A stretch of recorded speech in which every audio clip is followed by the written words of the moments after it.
Hello everyone, welcome back to EekRC. Eek! Today we're going to be talking about the things that you're going to need to build a Tamiya kit. It's almost Christmas. When I was younger, that was the time to get all kinds of cool RC stuff, new transmitters, new cars, tires. I'm sure there are lots of people out there that are wishing to get a new RC car, and I'm going to go over the things that you're going to need to build your first Tamiya. This is a Grasshopper 2. This happens to be the black edition. Black wheels, a blacked out body, different stickers. It does have oil dampers. It does come with the ESC. So if you look at the box itself, see it says separately required items. A 2-channel transmitter, the batteries, a servo, it says a receiver that goes along with the transmitter, battery pack, this powers up your car, and a battery charger. But this does not tell you what you need to actually build the car. So on the box it shows that you're going to need a transmitter and a receiver to go along with that transmitter. Batteries, like I said, the ESC is already included. You're going to need a steering servo, otherwise you will not be able to steer the car. And you will need some sort of battery. I just happen to have an old school nickel metal hydride here. Other than the battery charger, this is what it shows here.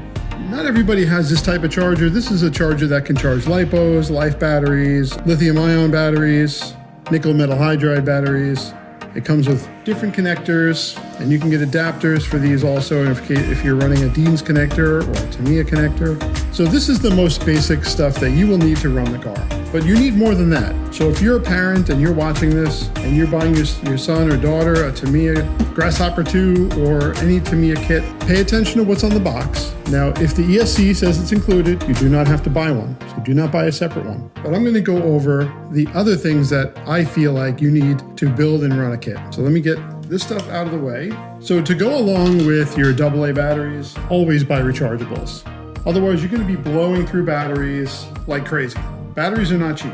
Get an inexpensive charger, and just when you're not running your car, charge it overnight, charge it for a few hours. There's nothing like trying to run your car for the first time and forgetting the batteries, or your battery's running out of juice, and then you have to go to the store, buy new batteries. It kind of takes the fun out of it. So just always have batteries on hand. Like I said, I like the rechargeables. You won't run out of power. So that's number one. So if you're building a Tamiya, you're going to need tools.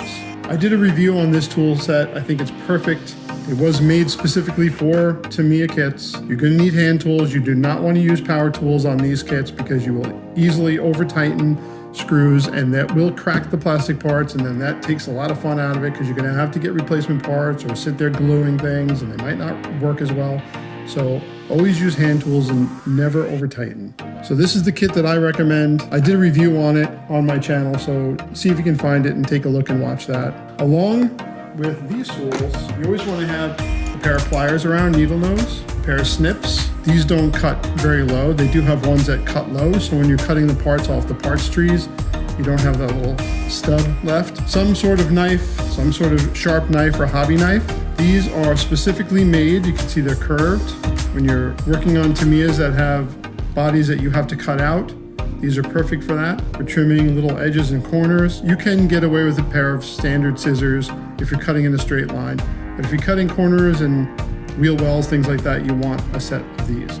Now, some of the kits, like this one, it just comes with the body. It's already painted and cut out. You don't have to worry about that. But a lot of the Tamiya kits, you're gonna have to get a good pair of scissors to cut the body out. You're also going to need the paint. This kit is a perfect beginner kit because you don't have to do much on the body other than putting the stickers on. If you have a Tamiya kit that is clear polycarbonate body, you're going to want to buy some paint. Sometimes this gets pretty costly, especially if you want to do some sort of fancy design. You might have to buy a few cans of these. These are at my local hobby store, I think $8 a can. You always want to have extra grease. You can get away with the amount of grease that Tamiya gives you. They give you this little thing of grease in a lot of the kits. This is not enough for me. I always blow through this stuff like it's nothing. Usually the gearbox takes all of it. Always have extra grease around. If you're not sure what grease to get, the ceramic grease is always an excellent choice, a Tamiya ceramic grease. So of course, and I should have mentioned this first because this is probably the #1 thing that you're going to need. And I know it's an upgrade. You don't really need these to run the car, but bearings. The kits do not come with bearings. Most of the kits do not come with bearings. They come with bushings, these plastic bushings that do wear out. It slows the car down. It makes the steering very sloppy. Gearbox eventually gets very loose. Just spend the money and get some bearings. These are fast eddy bearings. I really do like these. These are sealed bearings. If you're going to do any upgrade to a Tamiya RC car, especially right off the bat, bearings, that would be #1. So mom and dad, if you're buying a kit for your son or daughter, just buy bearings with the kit. You're already spending money on the receiver and the transmitter and batteries. Just spend the $10 to $15 and get some bearings. So I also like to keep around some double-sided tape. Usually the kits will come with some, but it's never enough. A lot of times you have to peel it off and put it back on if you're doing something. If you want to make a change, once you peel it off, a lot of times it's hard to kind of get it to stay and restick. But this is a great thing to have. I also like to have some shop towels laying around. Now I do have those blue disposable shop towels, but I really like these. They're from Costco. They're very inexpensive, microfiber soft. So the last thing I want to bring up is calipers. Calipers are great if you're measuring in between items. You want to see, like if you're doing steering arms, or if you're doing turnbuckles, which are part of the suspension and steering, these come in very handy. I don't want to say that you absolutely need it because the instructions do offer really good pictures, and the pictures, it'll show you the length of what you need to build.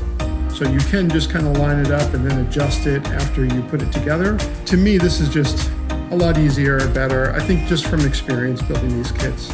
As you can see, you do need a lot of stuff when you are building a Tamiya kit or any RC kit. Even these tools can be used to build Kyosho kits or work on Traxxas kits. Obviously, you're going to need certain things like the servo and the receiver and transmitter for any car, batteries, but this is just what I'm recommending that you buy or use to build Tamiya RC kits. So unfortunately, a lot of parents will buy kits and they won't really understand what they need. If they get it at a local hobby shop, they will be able to answer any questions there, the things that they might need to build these. But I think this is a good guide for any parent who's buying their son or daughter a Tamiya kit for Christmas. You really do want to get a good charger. A lot of the trickle chargers, you're going to be sitting there and your son or daughter is going to be waiting and waiting and waiting for your battery to charge. It's going to take forever. And it's going to, like I said before, it's going to take the fun out of running these cars. It is good to have spare batteries. If they really like the hobby, you can always buy a second one. So one can be charging while they're running the car. I remember in the summertime, when I first got my Tamiya, my very first Tamiya, it was a Hornet. Right away, I realized I need a second battery. So I took my money from my birthday and I went out and got myself a second battery right away and a faster charger. So guys, I'm sure I missed something. If I did, leave it in the comments. We could talk about it. Please like and subscribe. Well, thanks for watching, everyone. And I hope that everyone that watches my channel gets some cool RC fun stuff for Christmas. I will see you all in the next video.